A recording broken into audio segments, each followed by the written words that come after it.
Hello and welcome to the Kick-Ass League Division Series between the Mordor Thrones and the Detroit Electricity. I'm your host, Alec, and with me tonight, my co-commentator, the voice of Board 8 Baseball, X the Nemesis. Glad to be here, Alec. Commentating on this exciting playoff game. We got round one action here tonight. The Detroit Electricity, I believe that's Knee's team. Knee, a long-standing participant in Board 8 baseball, versus the new guy, the Japanese guy, the British guy, the French guy, Voltch, invading our country and invading our baseball league. Shit, am I mixing this up? I think this is Knee's first year. Is it really? He was always in Dr. Pizza's Board 8 Baseballs, which is more. Oh, well, that's basically that's just the minor leagues for Yeah, that Board was, 8 baseball. the tryouts for this. Obviously. Yep, but yes, so here we have the Thrones, who led their division all season before choking at the end, ended up in actually a three-way tie for second place, and thanks to tiebreakers, they're in third place. So Didn't he have a chance to clinch the division uh on the I think on Papelbon the game against gave me? the back-to-back weeks, or Papelbon Blue. Yeah, they could have been the penetrators in week 15, I think it was, and Papelbon blew the save in the ninth, and then Uh, Robertson blew it in week 16, I think, or something like that. wow, Robertson almost said that one is hammered deep to right field, and that's off the top of the wall. Oh my gosh, you couldn't have hit it any farther without it being a homer. And instead, it's a noisy single for fielder, and no runs will score. That could be costly. And that's where the home field advantage comes into play, because if that's in Fenway, that's fucking gone. Oh yeah, oh yeah. So Jimenez, is that who this is? Ubaldo. You'll bottle. Uh, he gets a break, but that might not last for long because Ortiz shoots one down the left field line. That's one, and now we got second and third with one out. So that powerful Mordor Throne lineup starting off right out of the gate. Yeah, with one out here, we've got Victor Martinez, hit 322 with 3 homers in the regular season. And that one's hammered deep to center field, and the center fielder just gets under it. It's going to drive in a run, but it could have been much, much worse. Ubaldo is getting hammered so far this game. Oh, fuck. I just realized that I had my I was wondering what that beep was in the background, and it's my fucking auto draft in Board 8 Fantasy Baseball. You have your auto draft up. Well, I heard these beeps in the background. I'm like, what the hell is that? Is that Exta's mic or something? No, that was Alex Oh, it might drafting actually two it might players. actually be my Facebook. I have No, somebody I on my. I know for a fact it was my two players. Did you get anybody good with your auto picks? If it was 23 and 24, and I got Jed Lowry and Bryce Harper, so maybe they'll be useful at some point. Jed Lowry. I don't know. I wouldn't. I wouldn't.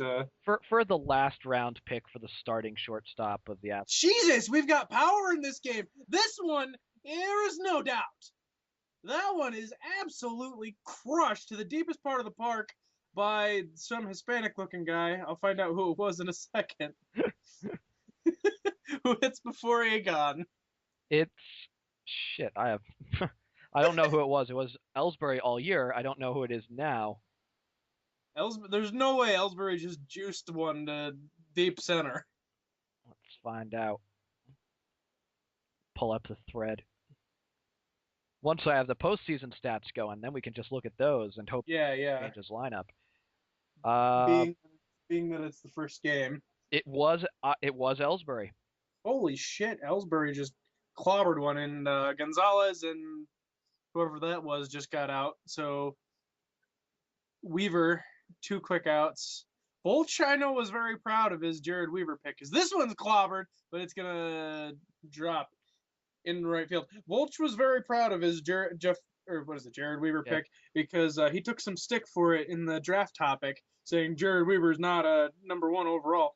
And Weaver had a pretty solid year. Yeah, he's probably the front runner for the for the Cy Young. Went 4-1 with a 1.22 ERA and 6 starts. He would have had it locked up if he hadn't choked in the final in Week 16. So who's threatening to take it from him? Let's see. Well, on his own team, Cole Hamels only had 4 starts, but he 2-1 with a 1.04 ERA. Jesus. Shields had a good year, 2-2 with a 1.53. Let's see. Hansen, playing for the Penetrators, was 2-0 with a 1.24. Gonzalez, if they had been combined into one player, they'd have it. And Ubaldo here, 2-1 with a 2.08, is trailing. And another candidate who won't get it, but I need to mention, Felix Hernandez, 6 starts, 1.89 ERA, 0-1. Was that for KCF's team? Of course it was. Now, see, this is where Paratroopa would come in and start complaining that because that he deserves to get the Cy Young even though he didn't win a game. Oh, exactly. Just because his stats were so good. So, we seem to have quieted down a bit with less of that hammering the ball than the first. Yeah, what the hell was up with that? I don't think I've ever seen like a start to a game like that. Yeah, that looked like a fucking, Power Pros game. Yeah, that looked like the Power Pros World Series right there with Chris and War with their all offense fuck pitching strategies. So, Oh yes. So yeah, all right. Well, our luck it'll probably be a 2-1 game the rest of the way. oh yeah, of course. So Molina is going to ground out, and that'll bring up Chase Utley, who overcame his real life durability problems to be ineffective all 16 games of this season, hitting 227 with a homer. So I guess he would have still been one of the better hitters on X's team. Alec, you can't really say that because that applies to probably 90% of hitters in this league. It's true. But this was such a terrible. If I could season. take any solace in thing, if I could take any solace in anything, despite my lineup woes, I still made it to the playoffs over 4 different teams. So that's your quantum thereof. What was what was KCF's team batting average? Wasn't that lower than mine? It probably was. Let me pull that up. I mean, not that this is anything to brag about. I'm just saying. So this year they actually Exa had a solid batting average at 284. You just didn't slug whatsoever. And as we're talking about this, the game is tied, but the runner advancing to third is out. So we have a 2-2 game here on a single by somebody. So with Troy Tulowitzki gone from this team, Evan Longoria now the leadoff hitter. Yeah, we've seen how well putting Evan Longoria leadoff has worked for people in the past. Why is Tulowitzki gone? Did he get? Oh yeah, he got traded, didn't he? Yeah, he got traded to Chris and single-handedly won him game 1 of his series. Are you? Oh my God, Chris just won't die. Wasn't he dead and buried 4 weeks ago or 4 weeks with 4 weeks to go in the season? Let me pull up the final season stats or the final season standings because I've got those nice little WL. I just remember he was dead and buried for the longest time, and so was Darunia, and then he came roaring back, and I almost Chris was after having at one point in the season, Chris was 1, 2, 3, 4, 5, 6. He was 3-6 at the All-Star break, and he kind of piddled along after that, but he ended the season strong enough to get in. And of course, he got in because he managed to get into the play-in games and won. So he won back-to-back games to get into the play-in, and so that brought he was 5-9 before the play-in. This is ridiculous. If he makes the World Series again, that whole league should be nuked off the face of the planet. Pretty much. So, looking at these two teams, the Thrones and the Pirates. Sorry, the Thrones and the Electricity. Like the Pirates would make the playoffs. They both went 9-7 this year. They faced off twice. The Electricity won both times. Huh. As So the Volts has kind of got to do some reversing here of fortunes. yeah, and the against league opponents, the the Thrones actually were only 500. They managed to get their record above 500 thanks to interleague play. It's a shame you have to beat your league in order to get into the World Series. Yep. And the Electricity effective both home and away.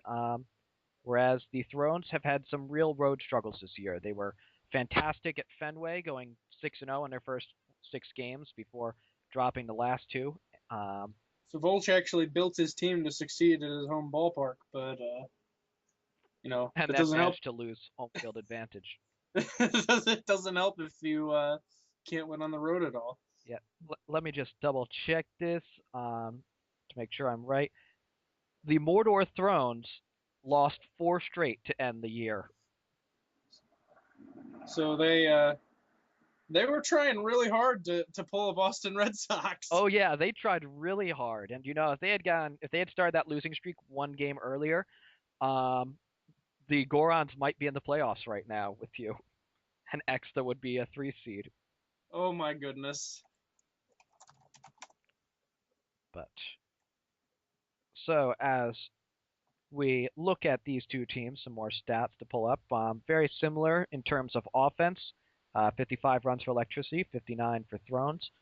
Similar in pitching, so they're both kind of league average, and both league average offenses with rather good pitching. In fact, the Thrones best pitching in the majors. Nice catch by whoever the Electricity left fielder is.